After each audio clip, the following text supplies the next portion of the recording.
네, 세 가지 뉴스 자세하게 살펴보실까요? 네, 김민아 캐스터와 함께 하겠습니다. 어서 오십시오. 안녕하세요. 네, 안녕하세요.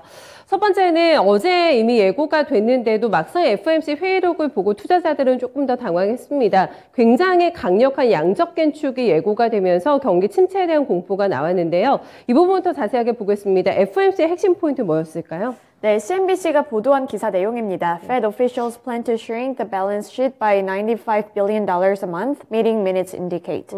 이번에 연준에서 조금 더 공격적이게 진입을 할 것 같은데요. 바로 자세한 내용 기사 통해서 확인해 보겠습니다. 네. 미국 연준이 0.5%포인트 기준금리 인상을 시사함과 동시에 과거보다 더 빠른 속도로 양적 긴축에 곧 착수할 것이라고 밝혔습니다. 연준이 공개한 3월 FOMC 의사록에 따르면 다수의 회의 참석자들은 특히 인플레이션 압력이 올라가거나 강해진다면 향후 회의에서 한 번 이상의 기준금리 인상이 적절할 수 있을 것이라고 언급했습니다. 특히 이번 회의에서는 연준의 대차대조표 축소, 양적 긴축과 관련해서 구체적인 논의가 진행이 됐는데요. 이 대차대조표 축소와 관련해서 많은 관심이 쏠린 만큼 이 부분에 대해서 더 자세하게 짚어드리겠습니다. 우선 연준의 3월 FOMC 의사록을 살펴본다면 연준 위원들은 월 최대 950억 달러에 달하는 대차대조표 축소 방안에 대체적으로 동의를 했는데요. 만기가 도래하는 채권을 재투자하는 대신에 소멸시키는 방식인데 구체적으로는 국채는 600억 달러, 주택저당증권은 350억 달러의 축소 한도를 설정하는 것이 적절하다고 판단을 했습니다. 월별 한도를 최소 3개월에 걸쳐서 단계적으로 도입하자는 의견이 가장 지배적이었고요. 하지만 이러한 한도 자체를 두지 않는 것이 더 편안한 방법이라고 주장하는 인사들도 있었습니다. 이 시기는 당장 다음 달이 될 것으로 보이는데요. 위원들은 5월 FOMC가 끝난 이후에 최대한 빠르게 이 대차대조표 축소에 돌입하자는 의견을 내놨습니다. 네, 우리 돈으로 환산하면 월당 116조 원의 양적 긴축에 들어갈 것임을 시사를 했습니다. 생각보다 강하게 아마 돈줄을 좀 재지 않을까 싶고요. 빅스텝이 한 번은 연기가 됐었죠. 지금 전쟁이라는 빅 이슈가 이제 발생이 되면서 한 차례 연기가 됐었는데 향후 닥칠 빅스텝의 강도를 주목하고 있습니다. 금리 인상에 대해서는 어떤 멘트 있었을까요? 네, 금리 인상에 대한 발언까지도 바로 살펴보겠습니다. 금리 인상과 관련해서 우크라이나 전쟁으로 인한 불확실성을 고려해 0.25%포인트 인상을 결정한 것이 확인됐습니다.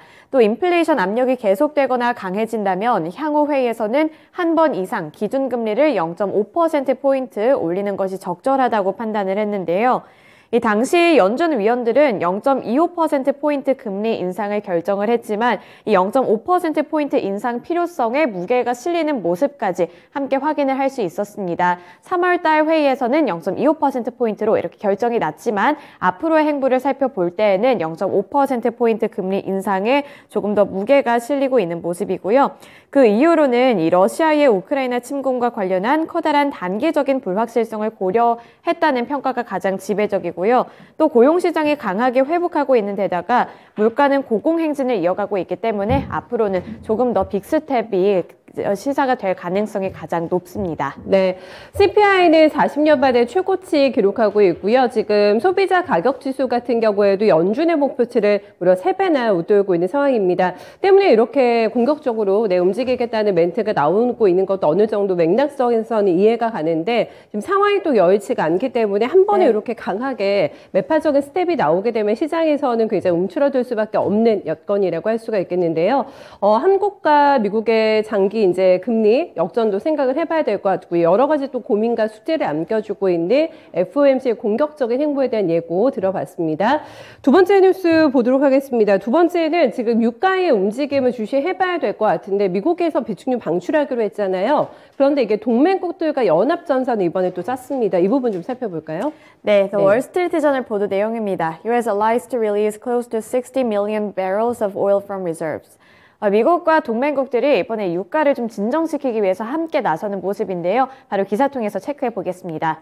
미국과 동맹국들이 유가 안정을 위해 6천만 배럴의 비축유를 추가로 방출할 계획이라고 밝혔습니다.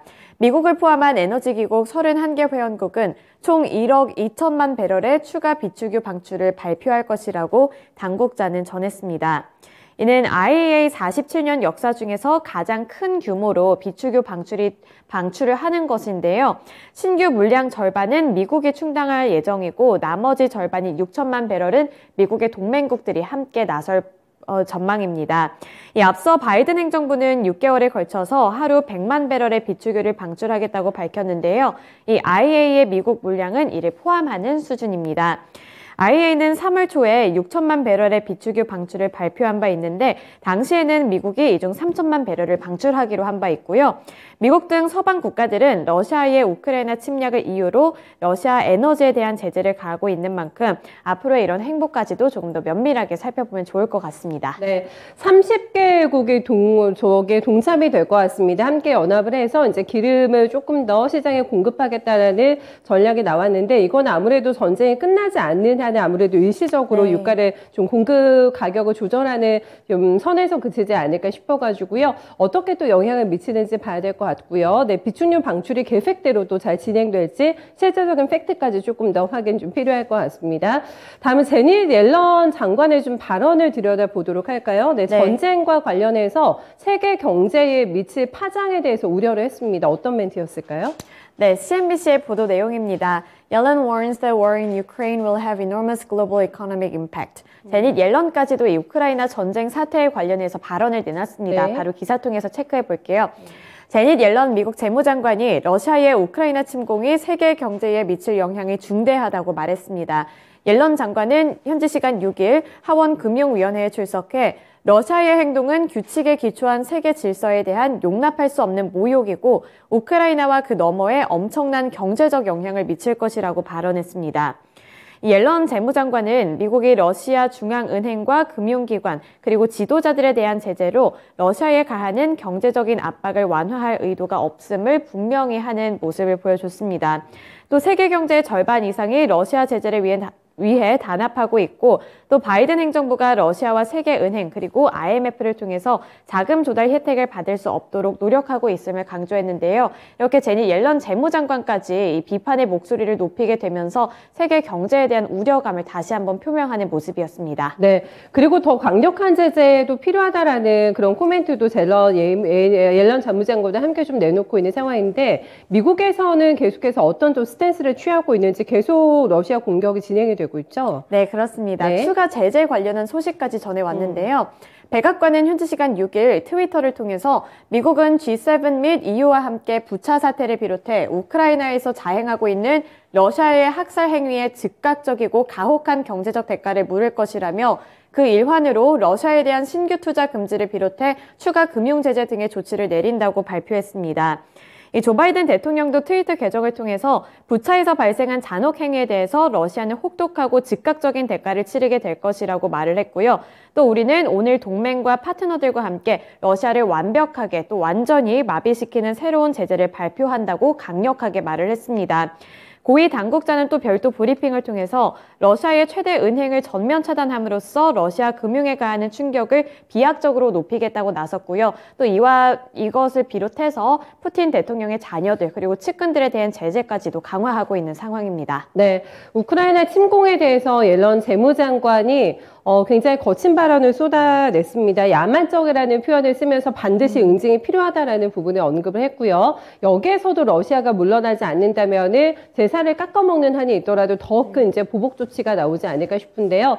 계속해서 긴장 관계가 유지가 됩니다. 끝나지 않은 전쟁 속에서 계속된 리스크들이 좀 발생이 되고 있는데 투자 전략 세울 때 반드시 감안하시면서 함께 생각해 보셔야 되겠습니다. 여기까지 볼게요, 오늘. 네, 수고 많으셨습니다.